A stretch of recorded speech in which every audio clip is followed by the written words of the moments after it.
What's up, guys? So I've been really anxious to do this video. I've been waiting to do this until more Spider-Man villains came out of more variety. There's a lot of duplicate ones, so I'm gonna be doing top 10 Spider-Man villains in their Funko Pop form. Out towards the end, I have some honorable mentions that aren't in Funko Pop form, but they're still some of my favorite and top villains and characters of the Spider-Man verse.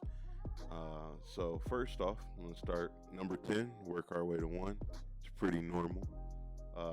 Rhino.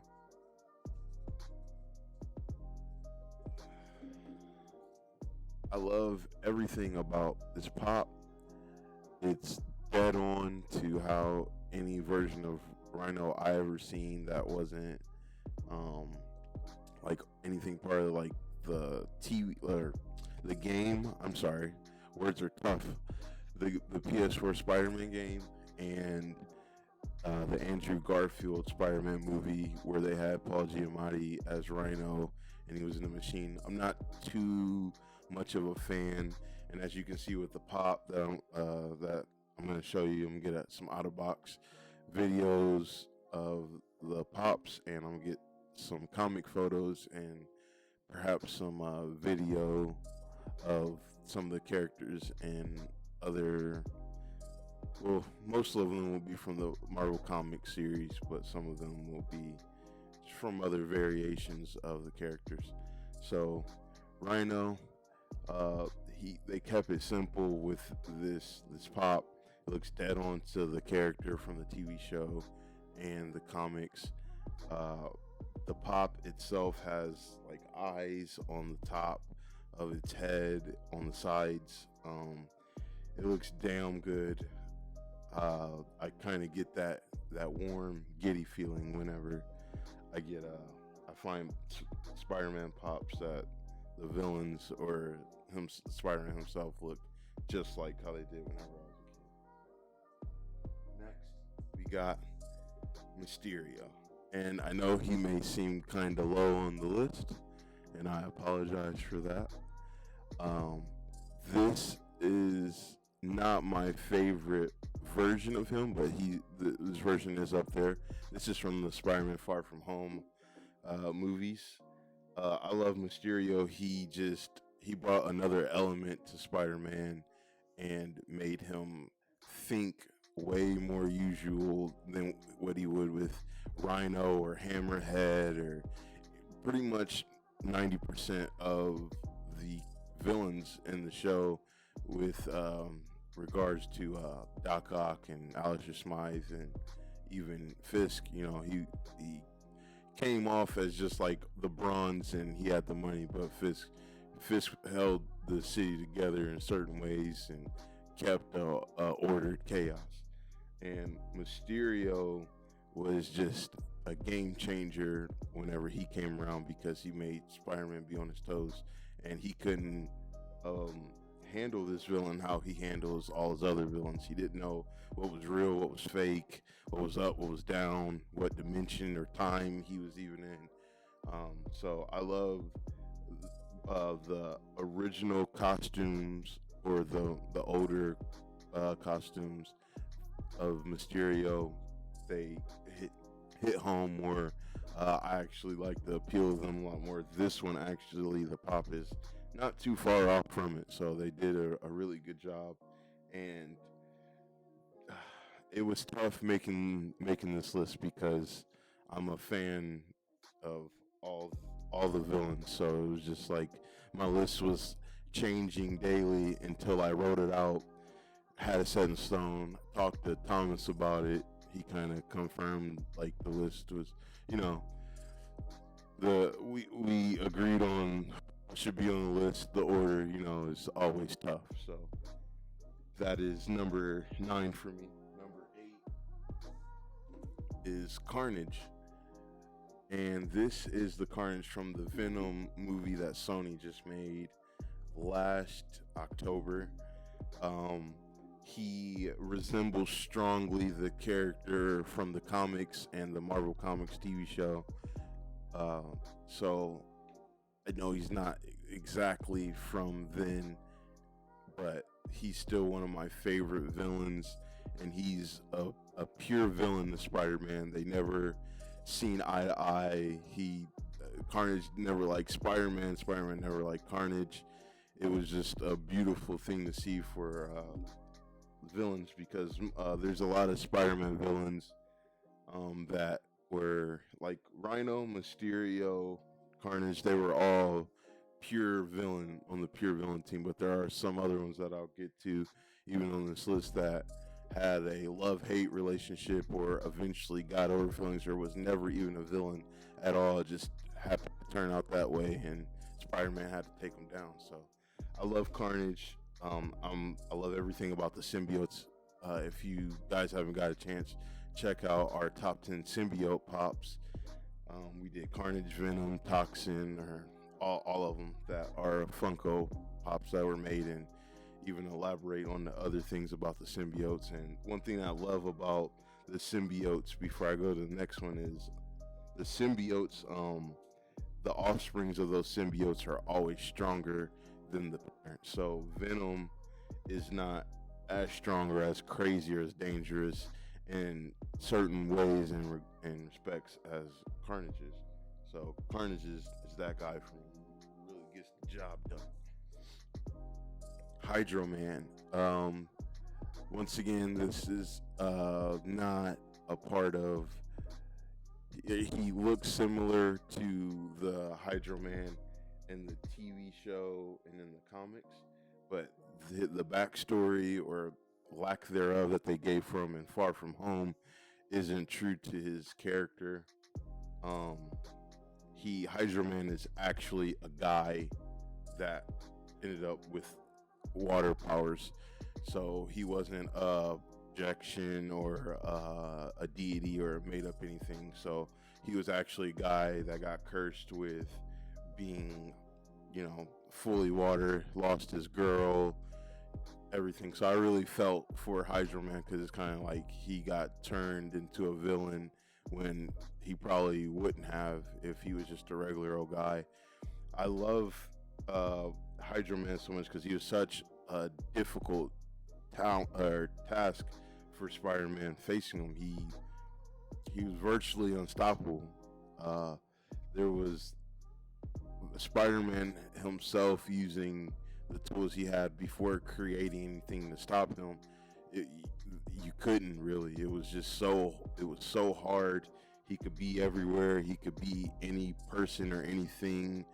He was even Mary Jane, and if you read the comics or have watched the show, towards the end of the series, Mary Jane and Peter Parker get married, and as they were riding off and on their honeymoon and stuff, as they were going off, Mary Jane actually turned straight into a puddle of water.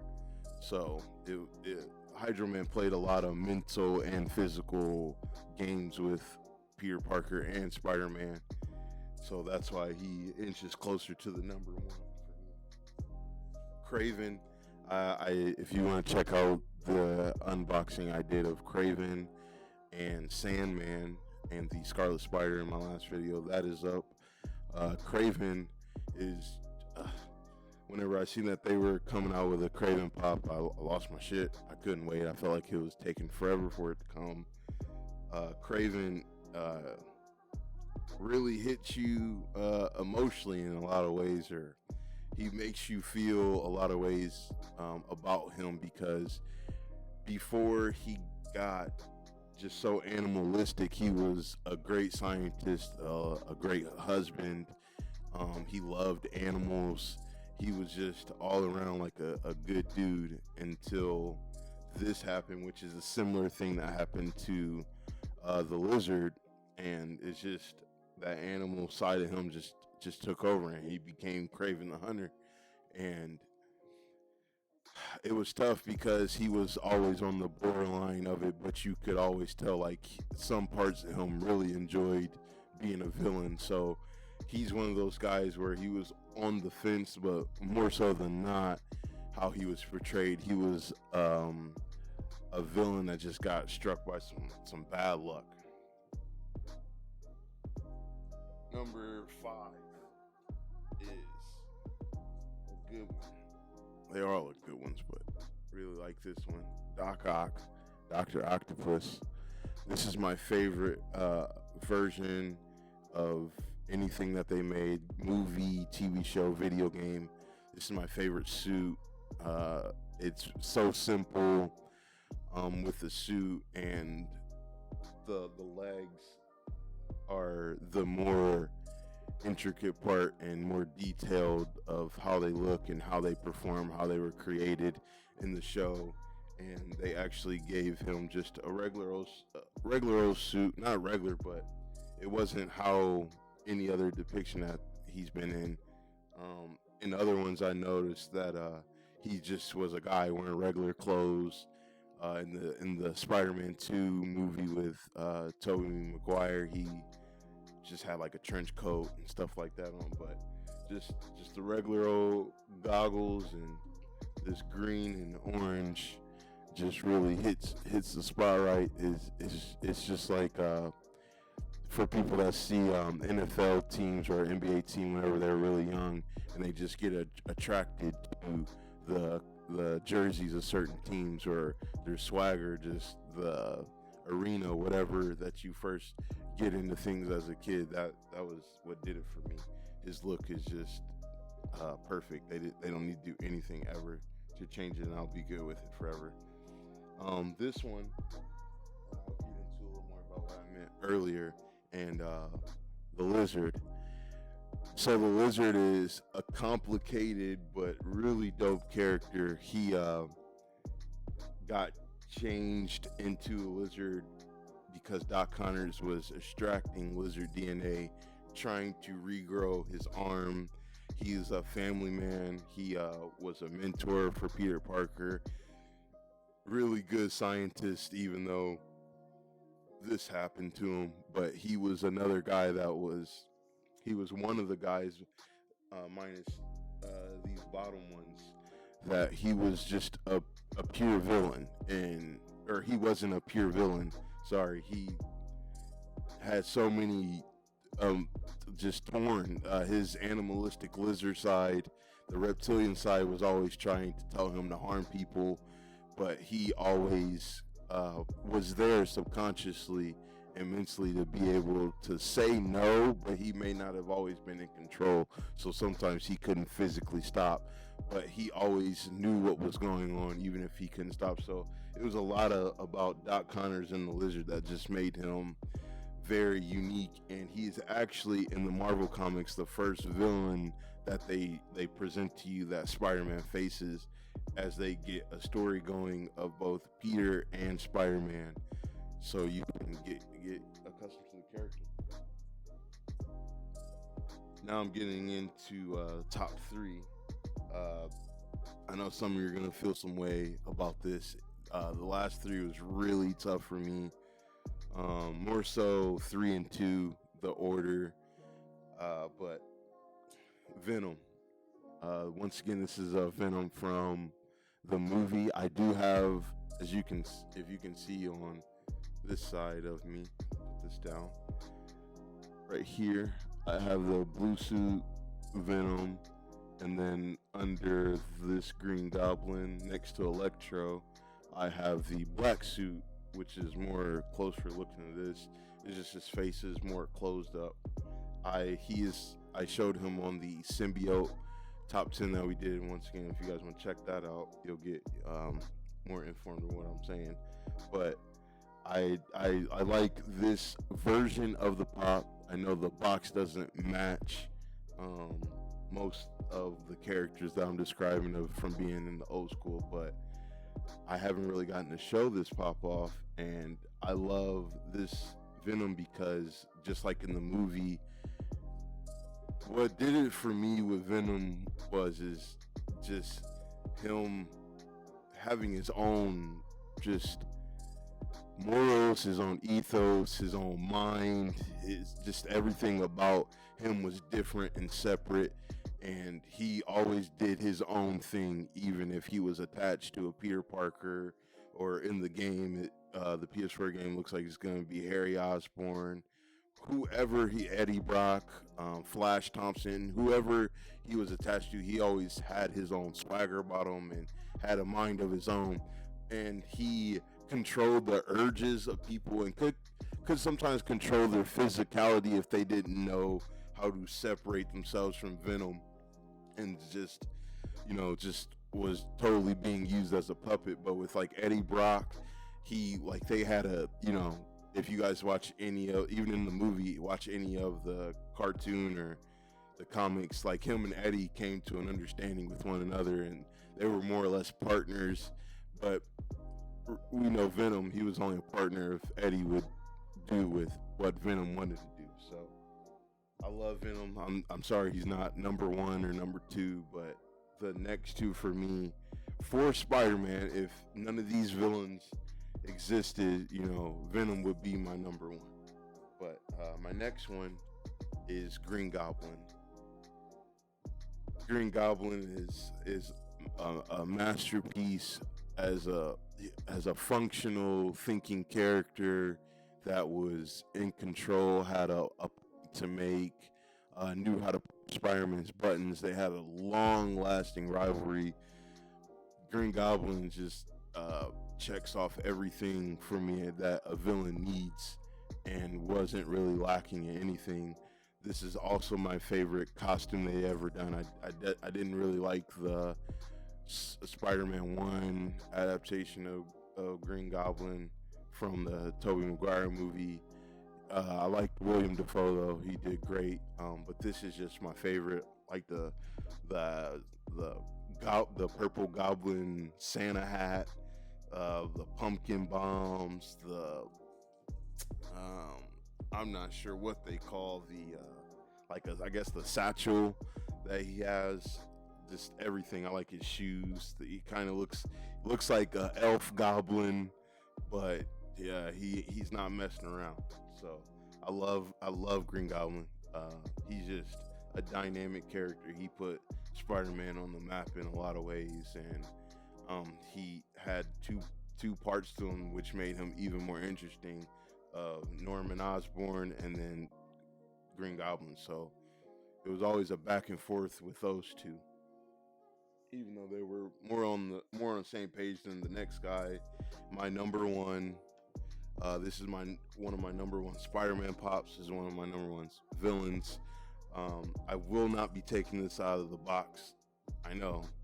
Don't be upset. I'll try to get you as much footage of it as I can and everything. But Hobgoblin is, to me, like a less watered down version of Green Goblin. Hobgoblin was just a lunatic. He took over a kid that just lost his father. I found out his father was like borderline crazy and trying to take over the world, and he was so unpredictable. He did not care about any of the morals or codes or any of that nonsense. He was just there to cause pure chaos, and I think that's what I loved about him most. A lot of villains, for me, they don't need to have a reason. To me, that humanizes them more, and then that makes you sort of. Sometimes it's good to feel bad for a villain, but sometimes not. Sometimes you need somebody that's just like you don't completely understand. A good analogy before they got too much into his backstory in some comics and even in the movie, but Thanos, before you found out so much about Thanos, you were just like, God, this dude is a badass. He's ruthless. Like, I don't understand his motives fully. He says he wants balance, but who knows what this lunatic wants. So, and Hobgoblin to me is the equivalency to Joker. He's the Marvel version of Joker, and Joker is my all-time favorite. And just so happens that in the Marvel Comics Spider-Man TV show back in the 90s, Hobgoblin is voiced by Mark Hamill, who voices the Joker in the cartoon, the Batman animated series. So you know how that can go. He knows how to play the part of a lunatic, madman that just wants pure destruction no matter what. So those are my top 10. Um, it was really hard. Once again, the list can change. Over like even whenever I get done with this, I'm like, maybe I should have put Venom at 2. Maybe Kraven should have been 4. Maybe so. I've been doing that all over. So I'm just gonna stick with that. That's the top 10. Now I'm gonna get to my honorable mentions. The first two, actually, my honorable mentions consist of things, people that I wish they would make a pop of, and they just couldn't fit in a top 10 list. But they're still, if I put them in the top 10, I wouldn't have any problems with it. I don't think you guys will either. First one is Wilson Fisk. He is probably one of the most dastardly, most despicable, blunt, in your face, like just regular old guy, like most frustrating characters in Spider-Man. He is like just a ruthless dick. That's the best way I can say it to you guys. He is just a jerk, but he's like an awesome jerk that we've all grown to love and appreciate for the wrong reasons. But Wilson Fisk is just, he keeps the city in order and tries to have a checks and balances to the chaos that he wants to ensue upon the city. And he forms the Sinister Six, and he's the brains along with Doc Ock. If he's not on the battlefield, Wilson Fisk is the brains. On the battlefield, Doc Ock is. But Wilson Fisk is, he brought all those guys together. So Wilson Fisk rates high up there. I'm glad they're making a pop. It should be out before the end of the year, so I'm really excited for that. Electro, they're coming out with a first appearance comic book version variant of Electro, and it's gonna have him in the yellow and green the green leotard with the yellow gloves and the Thunderbolt mask. That, no matter how silly it may seem, he's one of my favorite villains, and he's a better version of Shocker. If you guys are familiar with the Spider-Man series, Shocker is simply the same thing, except for his electricity comes from gadgets and not necessarily from being a mutant of any sort, or being blessed with a curse or cursed with a blessing, however you want to view it as. Sandman, he is right here, and they have him. He just came out. I did a video as well as that, like I mentioned earlier, of him in Kraven, and the Scarlet Spider. So you guys check that out. I get more in detail about Sandman and why I love him so much. But the pop itself looks just like how he does in the Spider-Man 3 movie, the comics, the TV shows, the cartoons. That spot on. I don't have any problems with the Sandman that they made, and he is also, like I said, in my honorable mentions and close to being in that top 10. Morbius, he is right. I keep getting right here. And then I also have a vampire or a zombie, I think it is. Yeah, zombie Morbius that they have as well. So they have a pop of Fisk, Electro, Sandman, and Morbius, which is great. They just don't fit in my top 10, more so because of lack thereof of them being in the story of Spider-Man. So it was kind of like they're all dope. Now I'm splitting hairs, and who has the best and most content that a Spider-Man person or fan or not fan could go and see and get enough of. If you want a lot of Morbius and Sandman and stuff, you would probably have to read the comics to get a better grasp from them. But Morbius is a guy turned into a vampire, and He was cool. He had a swagger. He had a style to him. He had a way with ladies. In the TV show, he was actually dating Felicia Hardy. Um, so I love Morbius. Morbius is really dope. I'm nervous as hell for the movie coming out. Not sure how uh, Jared Leto is going to do, especially after we all seen the Joker fiasco. So just keep my hopes up. My last honorable mention and my most wanted pop after all these guys that they've came out with, Alistair Smythe. Alistair Smythe is probably the smartest dude in the show. He's the best builder to create machines. Like he had the Spider Slayer. He created his own wheelchair. He like figured out how to create mutants. Like Alistair Smythe is just a bad dude to mess with, and any version of him as the alien in the wheelchair, before the wheelchair, I liked all the adaptations they had in any short. They had him in the Andrew Garfield movie, but he was just getting into the elevator and they had mentioned him. So that's the only time I've seen him in any cinematic roles. He's in a lot of the comics.